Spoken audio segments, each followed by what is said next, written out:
আসসালামু আলাইকুম দর্শক, শুভেচ্ছা নিন। আপনাদের সবাইকে স্বাগত জানাচ্ছি আমি কনক সারোয়ার আজকের অনুষ্ঠানে। দর্শক, বাংলাদেশের আজকে ৬ তারিখ, আর ধরে নির্বাচনের 5 দিন। 5 দিন পরেই জাতীয় সংসদ নির্বাচন, বহুল কাঙ্ক্ষিত, এবং গণভোট দুটো একই সঙ্গে অনুষ্ঠিত হবে।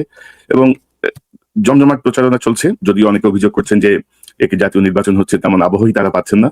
কিন্তু গণমাধ্যমে বা সোশ্যাল মিডিয়ায় জাতীয় নির্বাচন এবং গণভোটের প্রচারণা জমজমাট। ধরেন সবার আগে বাংলাদেশ, চলো একসাথে বাংলাদেশ, গড়ি বাংলাদেশ। আসসালামু আলাইকুম প্রিয় দর্শক, কথা বলছেন আমাদের সবার পরিচিত প্রিয় মুখ, অত্যন্ত সাহসী ব্যক্তি, সাহসী মানুষ ডক্টর কনক সরোয়ার। আমরা সরাসরি ভিডিও স্ক্রিনে চলে যাব, সেখানে তার গুরুত্বপূর্ণ যে আজকের লাইভটি, সেই লাইভটি দেখে আসবো। তো চলুন আমরা সরাসরি ভিডিও স্ক্রিনে চলে যাই। অভিযোগ করছেন যে একে জাতীয় নির্বাচন হচ্ছে তেমন আবহই তারা পাচ্ছেন না। কিন্তু গণমাধ্যমে বা সোশ্যাল মিডিয়ায় জাতীয় নির্বাচন এবং গণভোটের প্রচারণা জমজমাট। ধরেন সবার আগে বাংলাদেশ, চলো একসাথে বাংলাদেশ, গড়ি বাংলাদেশ। সবার আগে Bangladesh BNP slogan, Jamaat Islami slogan চলো একসাথে গড়ি বাংলাদেশ। এবং দুই দলই, তারেক রহমান শুরু করেছিলেন বাসে করে নির্বাচনী প্রচারণা, পরবর্তীতে জামাত ইসলামীও এমন একটি বাস রাস্তায় নামিয়েছে স্লোগান সহ। তো বলা চলে যে দুই দলের মাঠে একটা হাড্ডাহাড্ডি অবস্থান, হাড্ডাহাড্ডি মুখোমুখি অবস্থান। এবং নির্বাচনের সময় যা হয়, নানা রকমের কি বলবো, এক পক্ষ আরেক পক্ষকে নানাভাবে ঘায়েল করার চেষ্টা করে, এগুলো চলছে, এগুলো খুব স্বাভাবিক বিষয়। কিন্তু তার বাইরেও দু একটা বিষয় আছে যে জায়গাগুলোয় আমি মনে করি আমাদের সেনাবাহিনী, আমাদের আনসার বাহিনী, আমাদের পুলিশ প্রশাসন, নির্বাচন কমিশন, এদেরকে একটু মনোযোগ আকর্ষণ করতে চাই যে অতীতের কোনো খেলা এবার আসলে চলবে না। অতীতে অনেক ধরনের খেলা, ইলেকশন ইঞ্জিনিয়ারিং, অনেক ধরনের কৌশল আমরা দেখেছি। আমার মনে হয় যে সেই জায়গাগুলোর কয়েকটা বিষয় একটু সতর্ক করার জন্য, একটু মনোযোগ আকর্ষণের জন্য আমি আজকের এই অনুষ্ঠানটি, অত্যন্ত সংক্ষিপ্ত একটি অনুষ্ঠান, জাস্ট কয়েকটা প্রসঙ্গ আপনাদের সামনে একটু তুলে ধরতে চাই। ধরেন জামাত ইসলামের যিনি ঢাকার 17 আসনের প্রার্থী তারেক রহমানের বিপরীতে যিনি নির্বাচন করছেন, তাকে নিয়ে একটা বিতর্ক চলছে যে তিনি ক্যান্টনমেন্টে ঢুকতে গিয়েছিলেন, ক্যান্টনমেন্টে ঢুকতে যাওয়ার পরে তাকে সেখানে বাধা দেওয়া হয়েছে। তিনি অত্যন্ত উগ্র আচরণ করেছেন, তিনি অত্যন্ত ক্ষুব্ধ আচরণ করেছেন, অ্যাঙ্গার ম্যানেজমেন্ট যেটাকে বলে, তিনি সেই অ্যাঙ্গার ম্যানেজমেন্টটা করতে পারেন নাই। তো তাকে বাধা দেওয়া হয়েছে, তিনি ক্ষোভ প্রকাশ করেছেন, ক্ষুব্ধ আচরণ করেছেন, নানা ধরনের ইরেসপন্সিবল কথাবার্তা বলেছেন। তো এই যে জায়গাগুলো, এই জায়গাগুলো নিয়ে দেখলাম আমি আরেকটা অংশ খুব খুশি, যে যাক, মানে ঘায়েল হইলো, ইনসাল্ট করা গেল, বা ভোটের মাঠে এই জামাতের এই প্রার্থী আক্তার সাহেব তিনি পিছিয়ে পড়লেন, এমন একটা ধারণা। কিন্তু ধরেন যে প্রসঙ্গটা আসছে সামনে, যে একটা বাহিনীর বডি ক্যামেরার ফুটেজ যদি এভাবে ব্যবহৃত হয়, এভাবে যদি পাবলিক হয়, সেটা কিভাবে হলো? ধরেন জামাতের যে প্রার্থী, তাকে সমর্থন করার কোনো কারণ নেই তার আচরণের জন্য। কিন্তু এই যে ফুটেজটা বের হয়ে আসলো, কিভাবে বের হয়ে আসলো? আসলে হয় কি, আমরা ধরেন যখন আমাদের প্রতিপক্ষে যখন ক্ষতি হয়, প্রতিপক্ষ যখন কোনোভাবে বিপদগ্রস্ত হয়, আমরা খুব খুশি হই যে যাক হইলো। কিন্তু আমরা যদি একটা অন্যায়ের প্রতিবাদ যদি না করি, এই ঘটনা কিন্তু আমার ক্ষেত্রেও ঘটতে পারে।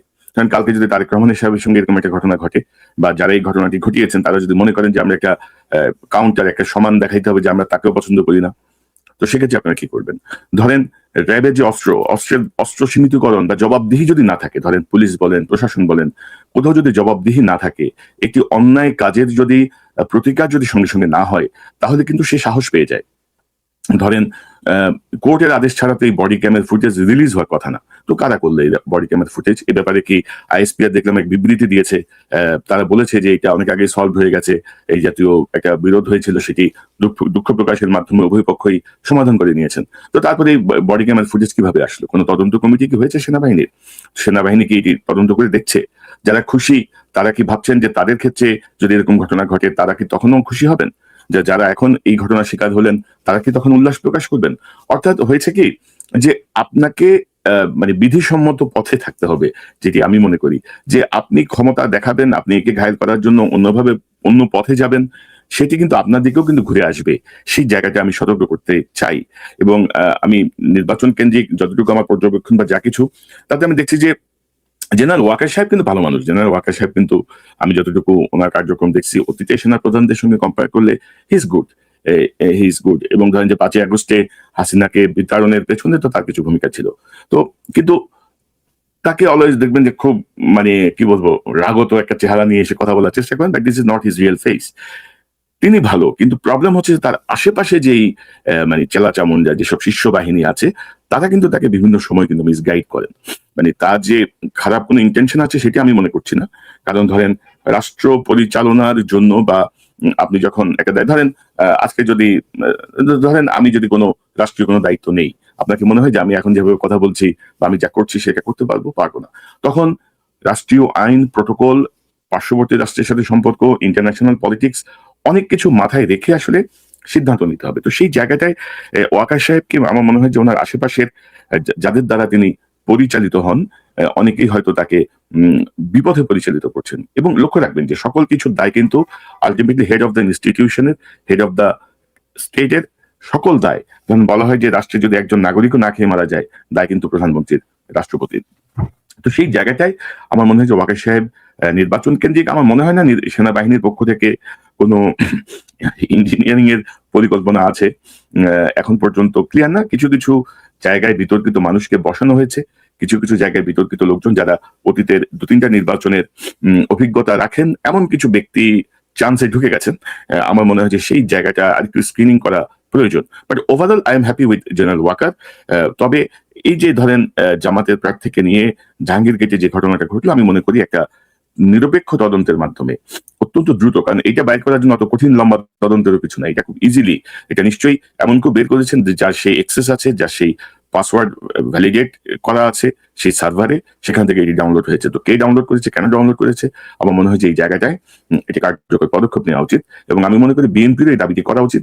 কারণ না হলে দেখেন উদ্ধত অস্ত্র যদি আপনি প্রতিবাদ না করেন, উদ্ধত অস্ত্র যদি আপনি অ্যাকাউন্টেবিলিটির আওতায় না আনেন, এটি যেকোনো সময় যেকোনো কারোর দিকে ঘুরে যেতে পারে। সো বর্তমান সময়ে এই ভিডিও ফুটেজ, অডিও ফুটেজ, এগুলো কিন্তু অসম্ভব ভয়ঙ্কর রকমের অস্ত্র। তো সেই জায়গাটা আমি বলবো যে একটা দ্রুত একটা তদন্ত করা হোক। পাশাপাশি এবারে আলোচিত একটা বিষয় আমি আগেও বলেছি, আগেও একটা অনুষ্ঠান করেছিলাম সংক্ষিপ্তভাবে, যে এক্স এ জামাতের আমিরের যেই বক্তব্যটা এসেছে সেই বক্তব্যকে কেন্দ্র করে ধরেন এটা জামাত অবশ্য প্রথমে ভুল বলেছে যে হ্যাক হয়েছে, আসলে কি হ্যাক হয়নি, এটি ডিভাইস কন্ট্রোল হয়েছে। এবং এটা নিয়ে ধরেন বিএনপির একটা উল্লাস আমরা দেখলাম। তো আমার মনে হয় যে এতটা উল্লাস প্রকাশ করা বোধহয় তাদের ঠিক হয়নি। তারা বিষয়টাকে আরো রাজনৈতিকভাবে মোকাবেলা করলে বোধহয় ভালো হতো। এবং সবচেয়ে বড় কথা হচ্ছে যে একমাত্র মাথা খারাপ যদি না হয় বা একেবারে যদি কোনো জাতীয় দ্রব্য গ্রহণ করে যদি কেউ এই জাতীয় স্ট্যাটাস যদি না লিখে, তাহলে কোনো পক্ষেই নির্বাচনের 12-14 দিন আগে এই জাতীয় মন্তব্য করা একটি দলের প্রধানের পক্ষে কখনোই সম্ভব না আর কি। সো এখানে তৃতীয় কোনো পক্ষ যেভাবেই হোক, তৃতীয় কোনো পক্ষ হয় সেটা জামাতের ভিতরের পক্ষ অথবা বাইরের পক্ষ অথবা যেভাবেই হোক, এরকম একটা ঘটনা ঘটেছে। তবে ইন্টারেস্টিং বিষয় হচ্ছে বর্তমান যারা ভোটার, ধরেন জামাতের একটা ভোট ব্যাংক আছে, বিএনপির একটা ভোট ব্যাংক আছে, এই ভোট ব্যাংক কনফার্ম তাদের কাছে যাচ্ছে। তবে জয় পরাজয় বা নির্ধারিত হয় কিন্তু ফ্লোটিং ভোটার, অর্থাৎ নতুন যে ভোটার। এখন ধরেন যে ছেলেটা বা যে মেয়েটার জন্ম 2000 সালে, 2001 সালে, তার বয়স এখন কিন্তু 25-26। সো এই তার বুঝ হওয়ার পর থেকে ধরেন 2009 থেকে, তার 9-10 বছর থেকে সে হাসিনা যে শাসন দেখেছে এবং তার কাছে যে পর্যবেক্ষণ আছে, সেই পর্যবেক্ষণেরই ভিত্তিতেই এবারে নির্বাচনের ফলাফল নির্ধারিত হবে। সো আপনারা পারস্পরিক কাদা ছোড়াছুড়ি করে, কামড়াকামড়ি করে আমার মনে হয় না খুব লাভ হবে। আপনাদের যে ভোট ব্যাংক, সেই ভোট ব্যাংকের জায়গায় আছে, কিন্তু ভোট নির্ধারিত হবে নতুন যেই 4 কোটি 4.5 কোটি যে নতুন ভোটার তাদের মাধ্যমে, এবং পুরাতন ভোটারদের মধ্যে অনেকে যারা ভোট দিতে পারে নাই তাদের মাধ্যমে যে কার্যক্রমগুলো এখন চলছে সেই জায়গাটায়। এবং গত কয়েকদিন ধরে আমি দুর্ভাগ্যজনকভাবে দেখছি যে বাংলাদেশের মিডিয়ায়, ধরেন আমরা তো আসলে কোনো ফ্যাসিস্ট আমরা নিয়ন্ত্রণ করতে পারি নাই, তো মিডিয়ার ফ্যাসিস্টরা কিন্তু বহাল তবিয়তে আছে, তারা রং পাল্টিয়েছে, আবার স্মরণে ফেরত আসছে। এবং আপনি যদি দেখেন যে একটা হাই রব যে আওয়ামী লীগের এই 28% ভোটের কি হবে, আওয়ামী লীগের আরো 28% ভোট আছে কিনা সেটি প্রশ্ন সাপেক্ষ। এবং সবার মাথায় ব্যথা যে 28% ভোটের কি হবে। আমার মনে হয় যে আওয়ামী লীগের যে গণহত্যা, আওয়ামী লীগ যে নিপীড়ন এবং হাসিনার সর্বশেষ যে পালিয়ে যাওয়া, এই পালিয়ে যাওয়ায় আওয়ামী লীগের যদি 28% ভোটার থেকে থাকে, তাহলে সেই ভোট 5% নেমে আসছে। কারণ আওয়ামী লীগের মধ্যে বহু সেন্সিবল মানুষ আছেন, আওয়ামী লীগের মধ্যে বহু বিবেকবান মানুষ আছেন, তারা হয়তো মুক্তিযুদ্ধ বা শেখ মুজিবের কল্যাণে কারণে আওয়ামী লীগকে সমর্থন করেন, কিন্তু তার কন্যার যেই পৈশাচিক ভূমিকা, সেই ভূমিকায় অনেকেই আসলে আওয়ামী লীগ থেকে সরে গেছেন বা তাদের সমর্থন প্রত্যাহার করেছেন। তো এটা নিয়ে একটা কান্নাকাটি চলছে। প্রার্থীদের মধ্যে আওয়ামী লীগের কি বলবো সহানুভূতি পাওয়ার একটা চেষ্টা চলছে। তো সব মিলিয়ে ভোটের মাঠে আমি বলবো যে একটা জগা খিচুড়ি অবস্থা। তবে এবারে নির্বাচনে ধরেন সেনাবাহিনীর পরে সবচেয়ে গুরুত্বপূর্ণ ভূমিকায় থাকবে হচ্ছে পুলিশ। আমি বলবো সেনাবাহিনীর চেয়েও সবচেয়ে বড় গুরুত্বপূর্ণ ভূমিকা থাকবে পুলিশ না, আনসার বাহিনী। এবং আনসার বাহিনী কিন্তু যুগ যুগ ধরে সকল নির্বাচনে ভোট কেন্দ্র পাহারা এবং ব্যালট বাক্স পাহারার দায়িত্বে থাকেন এবং তারা গুরুত্বপূর্ণ দায়িত্ব পালন করেন। তো সেই জায়গাটায় পুলিশ কিন্তু এখনো ইনঅ্যাক্টিভ, পুলিশের কিন্তু তেমন তৎপরতা বা তেমন কার্যক্রম এখনো চোখে পড়ছে না। তো আনসার বাহিনীর জায়গাটায় আমাদেরকে আরেকটু মনোযোগী হতে হবে। আমি গতকাল একটা পোস্ট দিয়েছিলাম, গতকাল রাতে আমার ফেসবুকে একটা পোস্ট দিয়েছিলাম। আমি যদি আপনাদেরকে দেখাই যে নতুন ধরনের ইলেকশন ইঞ্জিনিয়ারিং এর পরিকল্পনা করছে আনসার ভিডিপির মহাপরিচালক। কারণ আপনারা জানেন যে সকল কিছু দায় কিন্তু দলের প্রধানের উপর যায়, তিনি কিভাবে কি করবেন। ধরেন এখানে তারা নতুন ধরনের একটা সফটওয়্যার ইন্ট্রোডিউস করেছেন এবং এই যে আনসার ভিডিপির যিনি মহাপরিচালক মেজর জেনারেল আব্দুল মোতালেব সাজ্জাদ মাহমুদ, তিনি দায়িত্ব নিয়েছেন গত বছরের 24-এর 12ই আগস্ট এবং তারা এখানে নতুন ধরনের একটা সফটওয়্যার ইন্ট্রোডিউস করেছেন। নতুন নয়, আগেও ছিল, বাট এবার তারা সফটওয়্যারের মাধ্যমে আহ্বান জানাচ্ছেন যারা দায়িত্ব পালন করতে চান নির্বাচনের, তাদেরকে তারা সেখান থেকে তারা বিভিন্ন জায়গায় পোস্টিং করছেন। তো সবকিছু মিলিয়ে আনসারের একজন ঊর্ধ্বতনের সঙ্গে আমার কথা হয়েছে, তারা একটা ব্যাখ্যা দিয়েছেন। তারা বলেছেন যে তারা এই আওয়ামী দোষরদের ব্যাপারে খুব সতর্ক আছেন। আপনারা জানেন যে 2024-এর 25শে আগস্ট আনসার বিদ্রোহের চেষ্টা হয়েছিল এবং সেখানে প্রচুর ছাত্রলীগকে পাওয়া গেছে আনসারের পোশাকে, এবং সেটি কিন্তু অনেকটা ফ্রিজিং স্টেজে আছে, ওইটা নিয়ে কিন্তু আর কোনো অগ্রগতি হয় নাই। ধরেন কি বলবো, ধরেন এই অপদার্থ যে ইউনূস সরকার, সেই ইউনূস সরকার কিন্তু ওইটা নিয়েও কিছু করতে পারেনি, ওইটাকে ফ্রিজ করে রেখে দিছে। তো এই যে বর্তমান আনসারের যিনি ডিজি মেজর জেনারেল সাজ্জাদ, তিনি কিন্তু ধরেন আমি যতটুকু খোঁজ নিয়েছি তিনি আওয়ামী লীগ আমলে কিন্তু নির্যাতিত। তিনি ধরেন প্রায় 8 বছরের মতো তাকে ইয়েতে ফেলে রাখা হয়েছে এনডিসিতে। তারপরে 4 বছরের মতো 5 বছরের মতো তিনি ছিলেন হিল জ্যাক্সে পার্বত্য এলাকায়, অর্থাৎ ভালো কোনো পোস্টিং তাকে দেওয়া হয়নি due to his honesty and কি বলবো স্ট্রেট ফরওয়ার্ডনেসের জন্য। তো সেই জায়গাটা থেকে আমরা মনে করি যে বিতর্কগুলো এসছে, আনসার বলেছে যে তারা সহসা একটা প্রেস কনফারেন্স করে এই বিষয়গুলো ক্লিয়ার করবে। কারণ আমরা চাই যে স্পষ্ট একটা পিকচার আমাদের সামনে থাকুক যে কারা নির্বাচন ব্যালট বাক্সের দায়িত্ব পাচ্ছে, কারা কিভাবে পাচ্ছে, আপনি কিভাবে স্ক্রিনিং করছেন। আপনারা জানেন যে বিডিপির যারা সদস্য তাদের মধ্য থেকে তৃতীয় চতুর্থ শ্রেণীর সরকারি চাকরিতে 10% কোটা আছে। এই কোটার কারণে, এই কোটার সুবিধা দেওয়ার জন্য আওয়ামী লীগ কিন্তু সেই আমলে, তাদের আমলে অসংখ্য আওয়ামীপন্থী ছাত্রলীগ, যুবলীগ, বিভিন্ন পর্যায়ে যারা গ্রামের অশিক্ষিত, লেখাপড়া করে নাই এমন শ্রেণীর, অর্থাৎ বিডিবির জন্য যারা উপযুক্ত সুযোগ আছে বিডিবিতে জয়েন করা, তাদেরকে বিডিবিতে নিয়ে তাদেরকে এই অপরচুনিটি ওপেন করে দিয়েছে। সো আমরা চাই না নির্বাচনে কোনো অনাকাঙ্ক্ষিত পরিবেশ তৈরি হোক এবং দায় পড়ুক আনসার বাহিনীর উপরে। আনসার বাহিনী কিন্তু অত্যন্ত গুরুত্বপূর্ণ ভূমিকা পালন করে বিভিন্ন সময় রাষ্ট্রীয় বিভিন্ন জায়গায়। তো সেই জায়গাটায় আমার মনে হয় যে আনসারের একটি সুনির্দিষ্ট ব্যাখ্যা দেওয়া উচিত এবং আনসারের পক্ষ থেকে স্পষ্ট করা উচিত যে নির্বাচন কেন্দ্রিক এই ফ্যাসিবাদের দোষরা যেন কোনোভাবে আনসার বিডিপির পোশাকের আড়ালে ভেতরে ঢুকে কোনো ধরনের প্রশ্নবিদ্ধ করতে না পারে নির্বাচন, সেই জায়গাটা তারা আমি মনে করি স্পষ্ট করবেন। পাশাপাশি আমি বলবো যে আমাদের এই যে ধরেন কিছু জায়গা আমি দেখছি যে কিছু সুশীল বাহিনী কিন্তু আবারও কিন্তু মাথাচাড়া দিচ্ছে নির্বাচনকে সামনে রেখে। আপনারা দেখবেন যে টিআইবির ইফতেখারুজ্জামান এই সাম্প্রতিক সময়ে একটা রিপোর্ট সাবমিট করেছে তত্ত্বাবধায়ক সরকারের কত মাসের উপর আর কি। তো নর্মালি ধরেন জরিপগুলো হয় 100 দিনের, 6 মাসের, 1 বছরের, তারা দেখলাম 14 না 15 মাসের হিসাব করে কি একটা গবেষণা প্রতিবেদন উপস্থাপন করেছে। এগুলো সব ইন্টেনশনাল। ইফতেখারুজ্জামান তো দীর্ঘদিন আওয়ামী লীগের পারপাস সার্ভ করছে, সে এখনো কিন্তু আবার নতুন খেলা তারা শুরু করছে এবং এতে তার সঙ্গী হচ্ছে ডেইলি স্টার এবং প্রথম আলো। এবং আপনারা জানেন যে সাম্প্রতিক সময় মাহমুদুর রহমান যখন বলেছেন যে তারেক রহমান সাহেব দীর্ঘদিন দেশের বাইরে ছিলেন, তার কাছে অনেক ইনফরমেশন ধরেন ফিজিক্যাল প্রেজেন্সে যেভাবে থাকে সেভাবে তো ছিল না, এটা নিয়ে অনেক সমালোচনা হয়েছে। এখন দেখা যাচ্ছে তারেক রহমান সাহেব যাদেরকে ওয়েলকাম করেছেন, তার উদারতা দেখিয়েছেন, তারা কিন্তু ভেতরে কিন্তু তাদের জাল কাটা শুরু করেছে। পাশাপাশি আমি যদি আপনাদেরকে দেখাই যে আল জাজিরা একটা রিপোর্ট করেছে সাম্প্রতিক সময়, সেখানে হচ্ছে নির্বাচনকে সামনে রেখে বাংলাদেশের সংখ্যালঘুরা আতঙ্কিত এমন একটা রিপোর্ট তারা করেছে এবং deeply insecure why Bangladeshi minorities are scared of elections, এটি হচ্ছে আল জাজিরা শিরোনাম। এবং সেখানে কিন্তু ইন্টারভিউ আছে মাহফুজুর রহমানের, এবং রিপোর্টটা যদি আপনারা পড়েন যে 5ই আগস্ট হাসিনা পালিয়ে যাওয়ার পরে কিছু ঘটনা ঘটেছে, এটা সরকারও অস্বীকার করছে না, আমরাও অস্বীকার করছি না। এবং সেটা কিন্তু ধরেন হিন্দু মুসলমান সংঘাত না, ধরেন যেই আওয়ামী লীগের সমর্থক হিন্দু ব্যক্তিটি 15 বছর দাপট দেখিয়েছে এলাকায়, তার প্রতি মানুষের যে ক্ষোভ, এটি তার বহিঃপ্রকাশ। যেমন ধরেন, আমার সাথে যদি কামালের একটা মারামারি হয়, সেটা হচ্ছে মারামারি। আমার সাথে রমেশের যদি একটা মারামারি হয়, সেটাকে ফ্লেভার দেওয়ার চেষ্টা হবে হিন্দু মুসলমানের মারামারি। তো আমার মনে হয় যে এই জায়গাটায় আল জাজিরা, প্রথম আলো, ডেইলি স্টার মিলে আরেকটা সিনারিও তৈরি করার চেষ্টা করছে। কারণ বাংলাদেশে হাসিনা তার পুরো আমলটাই চেষ্টা করেছে বাংলাদেশকে একটা জঙ্গি রাষ্ট্র বানানোর চেষ্টা করেছে। হাসিনা তার পুরা সময়টাই চেষ্টা করেছে বাংলাদেশের যে অসাম্প্রদায়িক যে ক্যারেক্টার, সেই ক্যারেক্টারটাকে নষ্ট করার জন্য, এবং বিভিন্ন সময় পূজা মণ্ডপে হামলা, ব্রাহ্মণবাড়িয়ার নাসিরনগরে হামলা সহ বেশ কিছু ঘটনায় আমরা দেখেছি আওয়ামী লীগের নেতাকর্মীদের যে ইনভলভমেন্ট ছিল, সেটি ছিল অত্যন্ত দুঃখজনক এবং হতাশাজনক।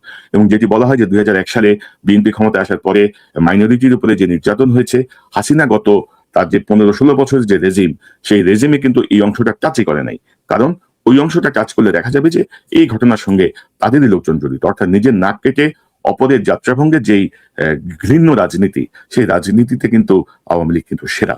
তো সেই জায়গাটায় আমি বলবো যে অনেক মহল, অনেক জায়গা থেকে নির্বাচনের পরিবেশকে ক্ষতিগ্রস্ত করার, নির্বাচনকে প্রশ্নবিদ্ধ করার এক ধরনের উদ্যোগ নিয়ে মাঠে নেমেছেন।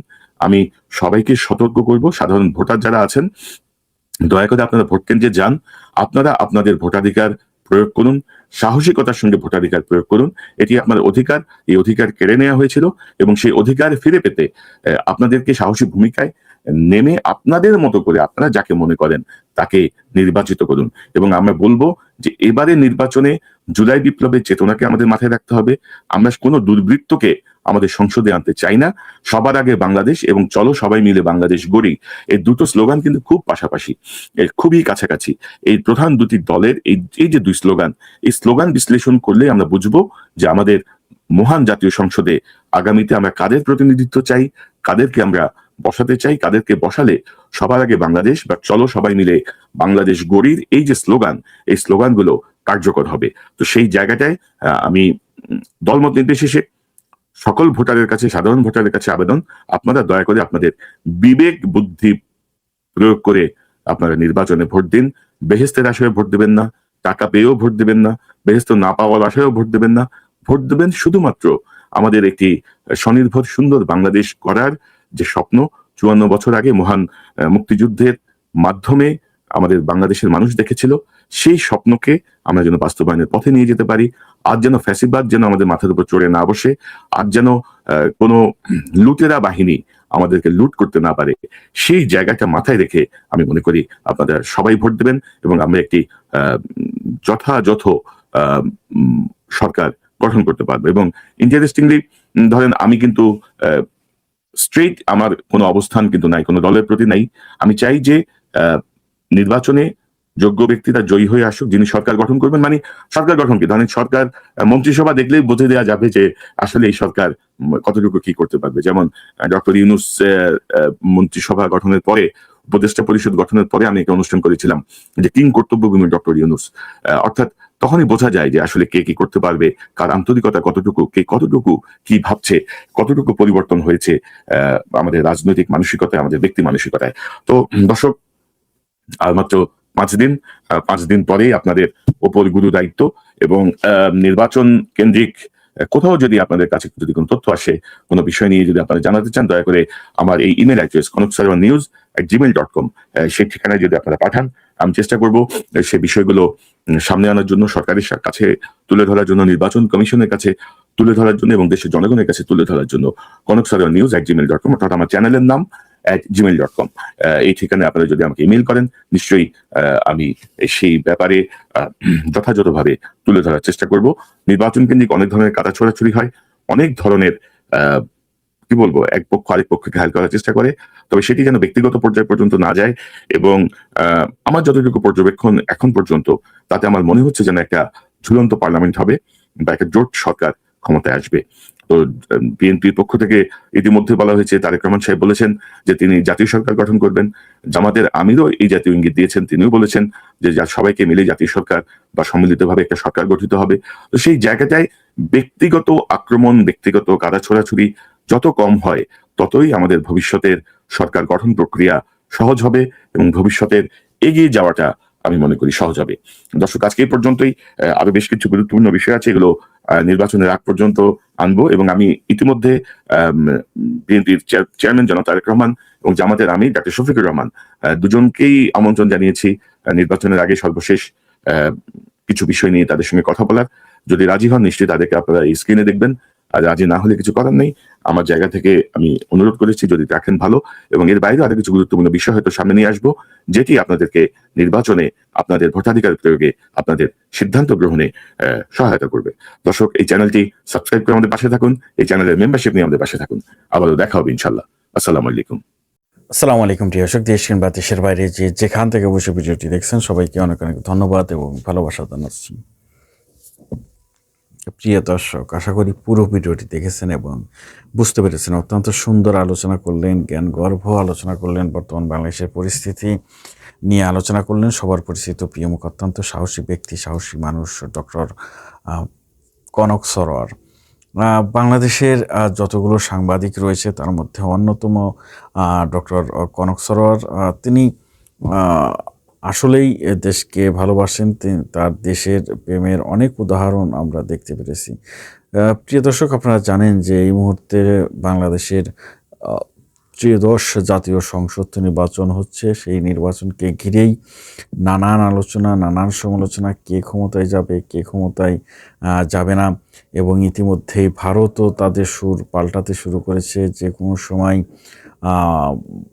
আরও অন্যান্য দেশও তাদের সুর পাল্টাবে যে তারা জামাতের সাথে রয়েছে, কারণ আমেরিকা সুর পাল্টিয়েছে, জামাতের সাথে থাকবে। বিএনপিকে এবার হেনস্থা বা বিএনপিকে অবজ্ঞাই করলো ভারত, এবং সর্বশেষ জামাতের পক্ষ নিল আজকে পর্যন্ত যে খবর, যে নিউজ রয়েছে। প্রিয় দর্শক, এই যে দেশের পরিস্থিতি নিয়ে আপনারা কি বলতে চান অবশ্যই কমেন্টে জানাবেন। বাংলাদেশের নির্বাচন নিয়ে কি বলতে চান, 12 তারিখে হার জিত নিয়ে, এবং কাকে আপনারা আগামীর প্রধানমন্ত্রী হিসেবে দেখতে চান, এই বিষয়গুলো জানাবেন। সবাই ভালো থাকবেন, সুস্থ থাকবেন। ভিডিওটি শেষ করছি, আবারও দেখা হবে ইনশাল্লাহ। আসসালামু আলাইকুম।